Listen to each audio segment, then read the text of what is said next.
धन्यवाद भाऊ.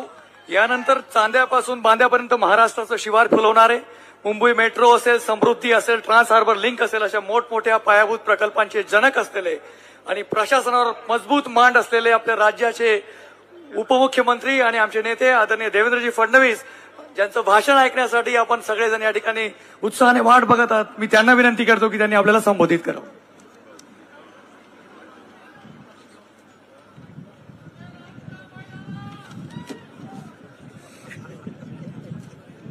अरे बैलाचा अपमान करू नका.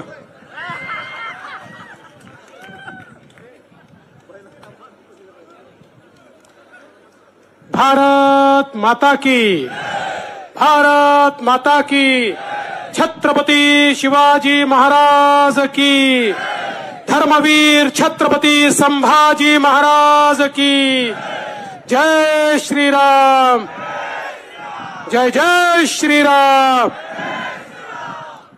मंचावर उपस्थित आपल्या सर्वांचे लाडके नेते गिरीश महाजनजी,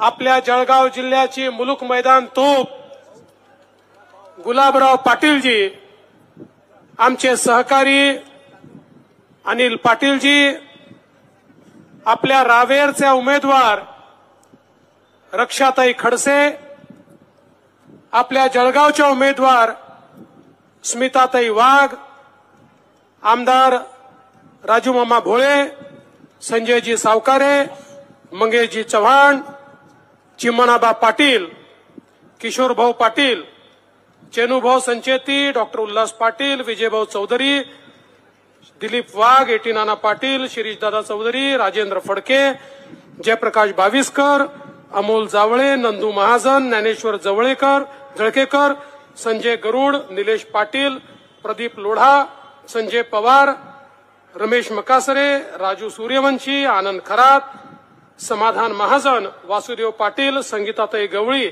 उज्ज्वलाताई बेंडाळे, उमेश नेमाडे, सचिन देशमुख, राधेश्याम चौधरी. मंचावर उपस्थित सर्व मान्यवर, कोणाचं नाव सुटलं असेल तर नाव लिहिणाऱ्याची चूक आहे, माझी चूक नाही आहे, त्यामुळे सर्वांची क्षमा मागतो. आणि या ठिकाणी उपस्थित माझ्या भगिनी आणि बंधूंनो, कडाक्याच्या उन्हामध्ये 5 तास सातत्याने तुम्ही या ठिकाणी आपल्या महायुतीला समर्थन देण्याकरता उपस्थित आहात. माझ्या मनात कुठलीही शंका नाही, या दोन्ही आमच्या भगिनी रेकॉर्ड मतांनी निवडून येणार आहे. खरं म्हणजे आमच्या विरोधकांना असं वाटतं की ग्रामपंचायतची निवडणूक चालली आहे. त्यांना कल्पनाच नाहीये,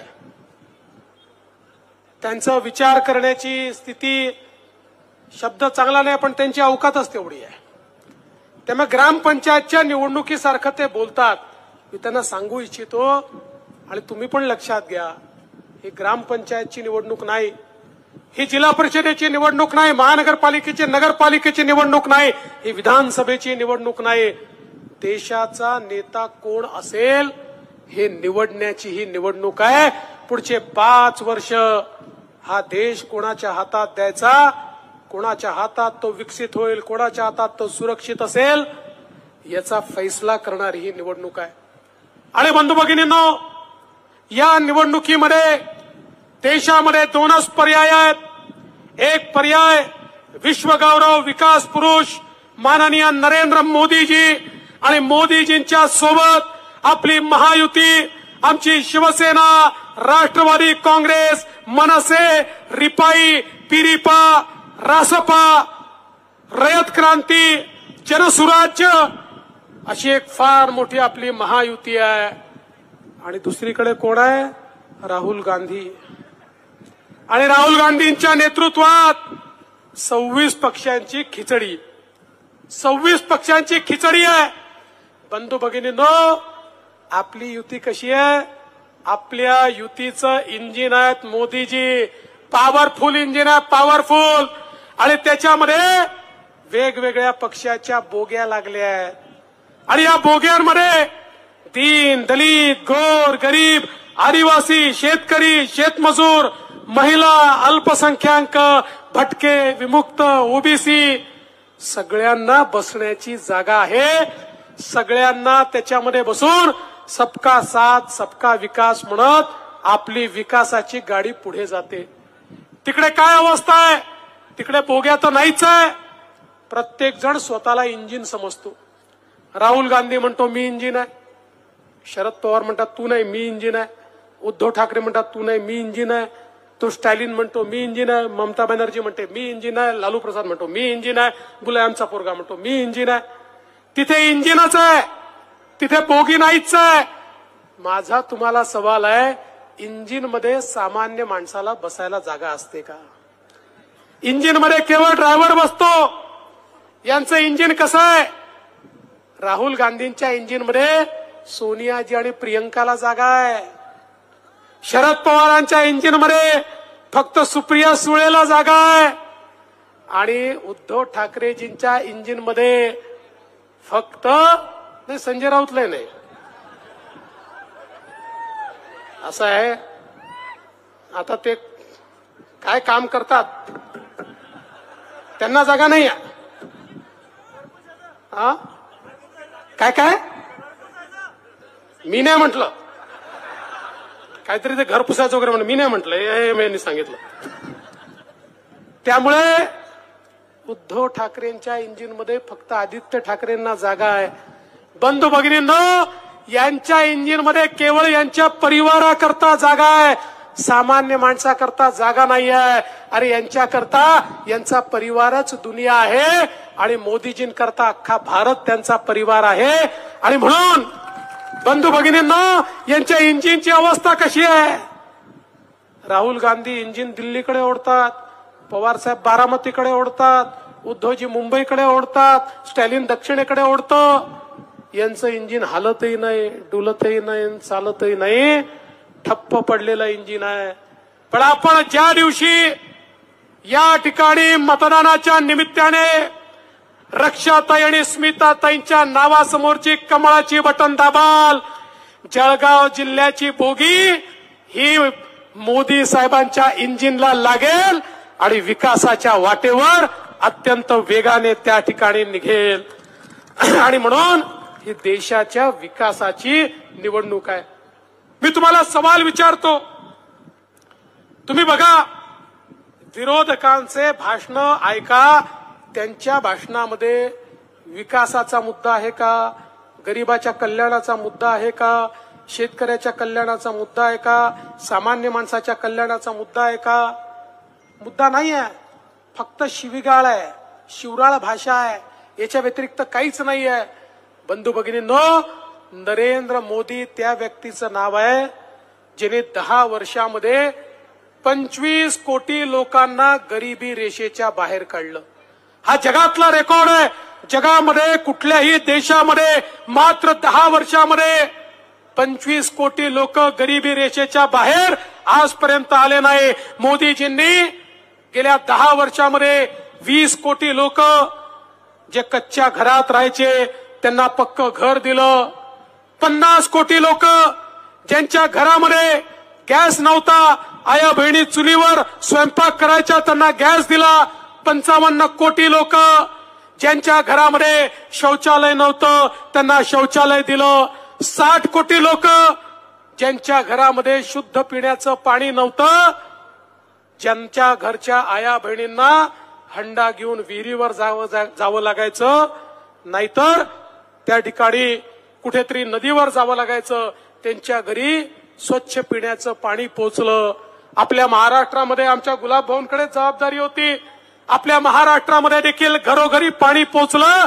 बंधू भगिनींनो, 55 कोटी लोकांना मोदीजींनी आयुष्यमान भारतच्या अंतर्गत त्या ठिकाणी मोफत इलाज दिला. 60 कोटी लोकांना, तरुणांना मुद्राच्या अंतर्गत लोन दिलं. 10 लाखापर्यंतचं लोन मिळालं. तारण नाही, गॅरंटर नाही. आणि सांगताना आनंद वाटतो, या 60 कोटीमध्ये 31 कोटी आमच्या आया बहिणी आहेत की ज्यांना ते लोन मिळालं आणि त्या आपल्या पायावर या ठिकाणी उभ्या राहिल्या. या देशामध्ये 80 लाख बचत गट तयार झाली आणि त्याला 8 लाख कोटी रुपये मोदीजींनी दिले. आज आमच्या आया बहिणी पायावर उभ्या राहतात. आणि आता मोदीजींनी सांगितलं एकीकडे मुद्राचं लोन 10 लाखावरनं 20 लाख होईल. आणि आमच्या महिला बचत गटांना ज्या वस्तू त्या तयार करतात त्या वस्तूंकरता एअरपोर्ट असेल, रेल्वे स्टेशन असेल, बस स्टेशन असेल, सर्व ठिकाणी त्यांच्याकरता जागा आरक्षित ठेवली जाईल आणि त्यांच्या वस्तूंची विक्री होईल. मोदीजी म्हणतात जेव्हा एक पुरुष आपल्या पायावर उभा राहतो तर केवळ पुरुष पायावर उभा राहतो, पण जेव्हा महिला पायावर उभी राहते पूर्ण परिवार पायावर उभा राहतो. आणि म्हणून महिलांच्या सक्षमीकरणाकरता आज मोदीजींनी प्रयत्न सुरू केले. आपण पाहू शकतो आमच्या शेतकऱ्यांना त्या ठिकाणी किसान सन्मान निधी दिला. बंधू भगिनींनो, या ठिकाणी मोठ्या प्रमाणात 6,000 रुपये त्यांनी दिले, 6,000 रुपये आपण दिले.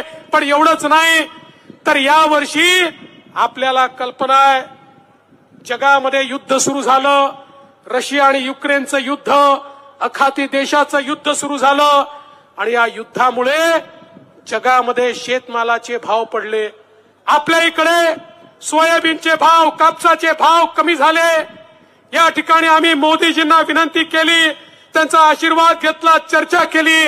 आणि आमच्या एकनाथरावजी शिंदे यांच्या नेतृत्वामध्ये अजितदादांनी आम्ही त्या ठिकाणी निर्णय केला. आमचे सगळे मंत्री सोबत होते की आपल्या शेतकऱ्याला वाऱ्यावर सोडता येणार नाही. आणि म्हणून भाव कमी झाले असले तर भावांतर योजना लागू करू. 4,000 कोटी रुपये कापसाच्या शेतकऱ्याला आणि सोयाबीनच्या शेतकऱ्याला देण्याचा निर्णय आपल्या सरकारने केला.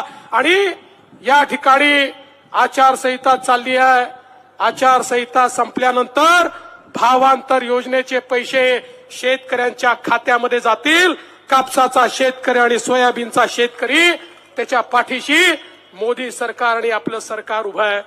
आज या महाराष्ट्रामध्ये मोठ्या प्रमाणात मोदीजींच्या माध्यमातून आपल्या वेगवेगळ्या सिंचनाच्या योजनांना त्या ठिकाणी फायदा मिळाला. आपली निम्न तापीची योजना जी अतिशय महत्वाची योजना आहे, ज्या योजनेमुळे आपला जिल्हा सुजलाम सुफलाम होणार आहे. 4,800 कोटीच्या योजनेला आम्ही मान्यता दिली, केंद्र सरकारकडे पाठवली. रेकॉर्ड वेळेमध्ये केंद्र सरकारने त्याला क्लिअरन्स दिला आणि आता लवकरच त्याचे टेंडर काढून निम्न तापीची योजना देखील आम्ही या ठिकाणी पूर्ण करणार आहोत आणि या जिल्ह्याला सुजलाम सुफलाम करणार आहोत. बंधू भगिनींनो, आमचे गिरीश भाऊ असताना मोठ्या प्रमाणात सिंचनाच्या योजना आपण घेतल्या. आता पुन्हा आपल्या सरकारमध्ये मोदीजींच्या आशीर्वादानं आपल्या महाराष्ट्राला 26,000 कोटी रुपये सिंचनाकरता मिळाले आहेत. आणि शेतकऱ्यांच्या शेतीपर्यंत पाणी पोहोचवण्याचं काम हे मोदीजींच्या माध्यमातून आणि आपले मुख्यमंत्री एकनाथराव शिंदेजींच्या माध्यमातून या ठिकाणी आपण करतोय. एकीकडे सर्वसामान्य माणसाचं काम करत असताना मोदीजींनी या देशाची अर्थव्यवस्था मजबूत केली. आपण बघितलं असेल 2013 साली जगातली सगळ्यात मोठी इंटरनॅशनल मॉनिटरी फंड असं म्हणायचं जगातले 5 देश पुढच्या 2 वर्षात दिवाळखोर होतील आणि त्या 5 देशामध्ये ते भारताचं नाव सांगायचे. ते सांगायचे 2014-15 पर्यंत भारत दिवाळखोर होणार. पण 10 वर्षात मोदीजींनी अशी जादू केली की त्याच इंटरनॅशनल मॉनिटरी फंडाने सांगितलं जगामध्ये सगळ्यात वेगानं विकसित होणारी मजबूत अर्थव्यवस्था कुठली असेल तर ती भारताची अर्थव्यवस्था आहे. 11व्या क्रमांकावरून 5व्या क्रमांकावर आली आणि आता 3ऱ्या क्रमांकावर आपली अर्थव्यवस्था होते. मला एकाने विचारलं, भाऊ तुम्ही सांगता चांगला आहे 3री होते पण 3री झाली तर माझा काय फायदा? म्हटलं बरोबर प्रश्न तू विचारला. अर्थव्यवस्था मोठी होते म्हणजे काय होतं? अर्थव्यवस्था विस्तारित होते म्हणजे काय होतं?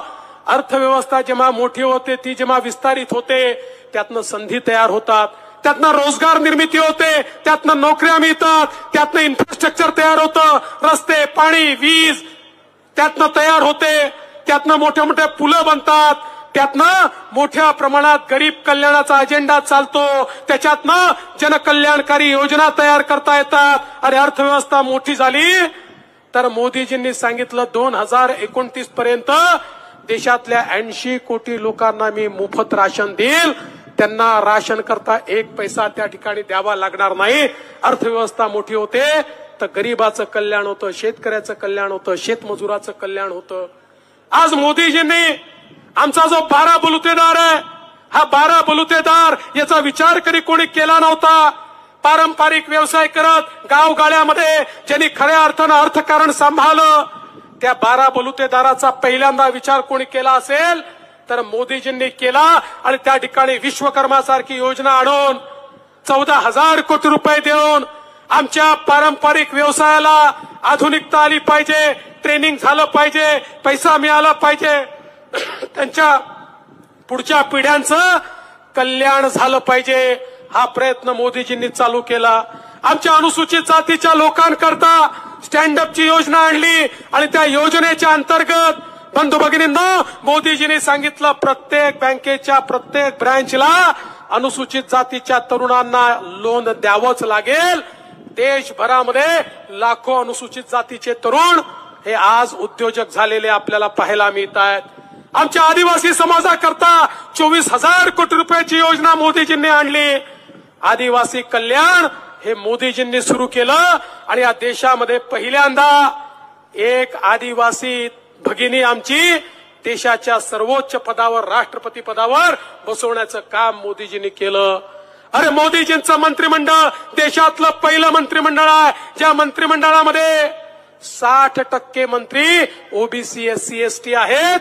हे मंत्रिमंडळ सबका साथ सबका विकासाचं मंत्रिमंडळ आहे. सर्व समाजांना सोबत घेऊन पुढे जाणारं हे मंत्रिमंडळ आहे.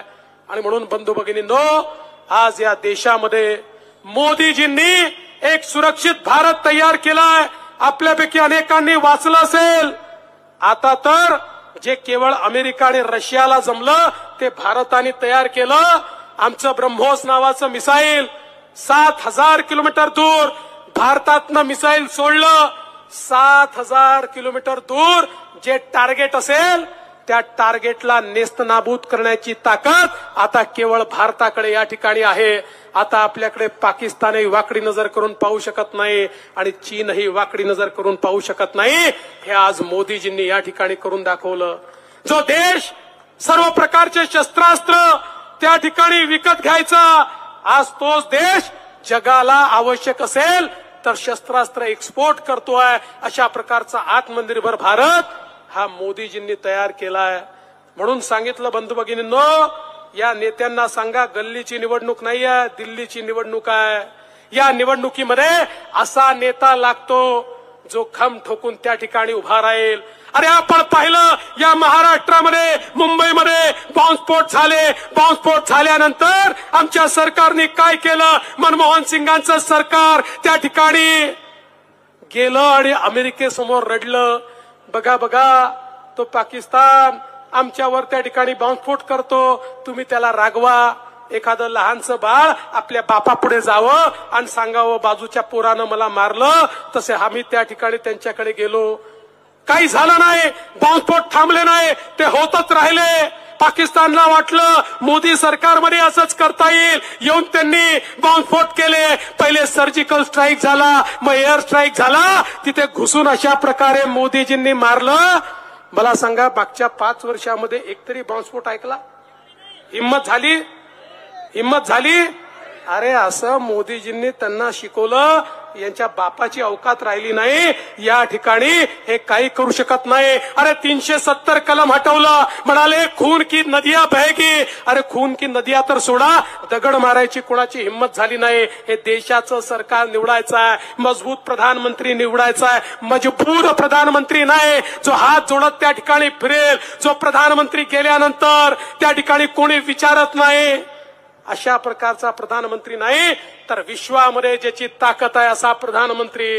आणि बंधू भगिनींनो, मी तर तुम्हाला विनंती करण्याकरता आलो आहे. अरे आठवा ते कोविडचे दिवस, आपल्या नातेवाईकाच्या घरी जाणं देखील चोरी होती, मोठमित्तीला जाणं देखील चोरी होती. काय अवस्था होती? कोणी कोणाला ओळख दाखवत नव्हतं आणि जग म्हणायचं 140 कोटीच्या भारतात 30-40 कोटी लोक तरी मरतील, भारताला कोणी वाचवू शकत नाही. जगामध्ये केवळ 5 प्रगत देशांनी त्या ठिकाणी लस तयार केली आणि भारताची अवस्था अशी होती, 140 कोटी लोकांकरता आम्हाला भीक मागावी लागली असती, आम्हाला लस द्या, आमचे लोक मरतायत. त्यांनी लस दिली नसती, त्यांनी सांगितलं असतं आधी आमच्या लोकांना लावतो मग तुम्हाला लस देतो. पण या त्यांना माहिती नव्हतं, या देशामध्ये एक वाघ आहे जो देशाचा प्रधानमंत्री आहे. त्यांनी देशातल्या शास्त्रज्ञांना एकत्रित केलं आणि सांगितलं लस आपल्याला बनवायची आहे आणि भारताने त्या ठिकाणी स्वतःची लस बनवली आणि तुमच्यापैकी प्रत्येकाला एकही पैसा न घेता 2-2 वेळा कोविडची लस टोचली. आज आपण जिवंत आहोत, ते मोदीजींनी ही लस आपल्यापर्यंत पोहोचवली म्हणून जिवंत आहोत. नाहीतर आपणही किड्या मुंग्यासारखे मेलो असतो बंधू भगिनींनो. आणि म्हणून मला आठवतं, मी आता मॉरिशसला गेलो होतो गुलाबभाऊ. मॉरिशसमध्ये छत्रपती शिवरायांच्या पुतळ्याचं उद्घाटन होतं. त्या ठिकाणी मॉरिशसच्या राष्ट्रपतींना भेटायला गेलो. ते मला म्हणाले आमचे धन्यवाद मोदीजींना कळवा. मी म्हटलं कशा करता? म्हणाले आमचे धन्यवाद मोदीजींना याकरता कळवा, आमचा मॉरिशस जिवंत आहे कारण मोदीजींनी आम्हाला कोविडची लस दिली, नाहीतर आमचा मॉरिशस स्मशानामध्ये परिवर्तित झाला असता. 100 देश असे आहेत की जे मोदीजींचं नाव सांगतात, जे सांगतात मोदीजींमुळे आम्ही जिवंत आहोत. मग माझा तुम्हाला सवाल आहे, अरे बाकी सगळं सोडा, या एकाच कारणाकरता मोदीजींना 100 वर्ष प्रधानमंत्री ठेवलं पाहिजे, कारण त्यांच्यामुळे 140 कोटीचा देश आज जिवंत आहे. आणि म्हणून तुम्हाला एवढीच विनंती करायला आलो आहे, जळगाव जिल्हा हा भगवा जिल्हा आहे. जळगाव जिल्हा महायुतीच्या पाठीशी उभा राहिलेला जिल्हा आहे. जळगाव जिल्हा हा नेहमीच आम्हाला आशीर्वाद देणारा जिल्हा आहे. आणि यावेळी पुन्हा एकदा रावेरमधनं आपल्या रक्षाताई खडसे, ज्यांनी खऱ्या अर्थानं सातत्यानं या ठिकाणी केंद्र सरकारच्या माध्यमातून काम केलं, त्या आमच्या रक्षाताई आहेत. आणि जळगाव मधनं स्मिताताई आहेत. स्मिताताईंचा अनुभव आपल्याला माहिती आहे. जिल्हा परिषदेच्या अध्यक्षा म्हणून त्यांनी अख्खा जिल्हा पालथा घातलेला आहे. वर्षानुवर्ष ग्रासरूटचं काम करणाऱ्या स्मिताताई आहेत. आमच्या दोन्ही भगिनी या ठिकाणी आहेत. खरं म्हणजे जळगाव जिल्हा नेहमीच पुढे असतो, कारण 2026 नंतर मोदीजी तर महिला राजच आणणार आहेत. मोदीजींनी सांगितलं 2026 नंतर लोकसभेमध्ये 33% महिला खासदार आणि विधानसभेमध्ये 33% महिला आमदार. तुम्ही पहिलेच तयारी करून टाकली आणि आमच्या दोन्ही महिला खासदारांना आता तुम्ही निवडून देणार आहात. आणि म्हणून 13 तारखेला जेव्हा तुम्ही कमळाची बटन दाबाल, मत केवळ या दोघींना मिळणार नाही, मत थेट मोदीजींना मिळेल. यावेळेचं मत हे भाजपा करता नाही आहे, यावेळेचं मत भारता करता आहे. भारता करता मोदीजींना त्या ठिकाणी पुन्हा प्रधानमंत्री करण्याकरता आपण सगळ्यांनी कमळाचं बटन दाबावं एवढीच विनंती करतो. आणि माझं बोलणं संपवता एक गोष्ट अजून सांगून जातो. गुलाब भाऊ, आता हे पोपट तयार झाले आहेत आणि हे पोपट आता सांगतात यांचे 400 पार आले तर संविधान बदलून टाकतील. खरं म्हणजे नरेंद्र मोदी त्या व्यक्तीचं नाव आहे ज्या व्यक्तीने सांगितलं अरे बाबासाहेब आंबेडकरांचं संविधान होतं म्हणून चहा विकणारा पोऱ्या देशाचा प्रधानमंत्री बनलाय. नरेंद्र मोदीजींनी सांगितलं मला गीता बायबल कुराणपेक्षा देखील राज्य कारभार चालवण्याकरता माझं संविधान महत्वाचं आहे. अरे नरेंद्र मोदीजींनी सांगितलं जोपर्यंत चंद्र आणि सूर्य आहे तोपर्यंत भारताच्या संविधानाला कोणी हात लावू शकत नाही. या पोपटांना सांगा आणि त्यांना सवाल विचारा, अरे इतके वर्ष तुमचं सरकार होतं, तुम्ही जम्मू काश्मीरमध्ये भारताचं संविधान का लागू केलं नाही? त्यांना सवाल विचारा. इंदिरा गांधींनी 1975 मध्ये 2 वर्षाकरता भारताचं संविधान कुलूपबंद केलं होतं, त्याचा जबाब तुम्ही कधी देणार आहात? आणि त्यांना विचारा की तुमचं गोव्यामधले दक्षिण गोव्याचे उमेदवार त्या ठिकाणी म्हणतात की भारताचं संविधान गोव्यात लागू करू नका, त्याचं तुम्ही उत्तर कधी देणार? या पोपटांना त्यांची जागा दाखवून देण्याकरता भारतरत्न डॉक्टर बाबासाहेब आंबेडकरांनी आता एक चमत्कार केला. पूर्वी राणीच्या पोटातून राजा पैदा व्हायचा. डॉक्टर बाबासाहेब आंबेडकरांनी सांगितलं राणीच्या पोटातून राजा पैदा होणार नाही, मताच्या पेटीतून राजा पैदा होईल. मताच्या पेटीचा अधिकार तुमचा आहे. कमळाचं बटन दाबा आणि गरीबाचं पोर पुन्हा एकदा त्या ठिकाणी प्रधानमंत्री म्हणून बसवा, एवढीच विनंती करतो आणि माझं बोलणं संपवतो. जय हिंद, जय महाराष्ट्र, जय भारत, जय श्रीराम.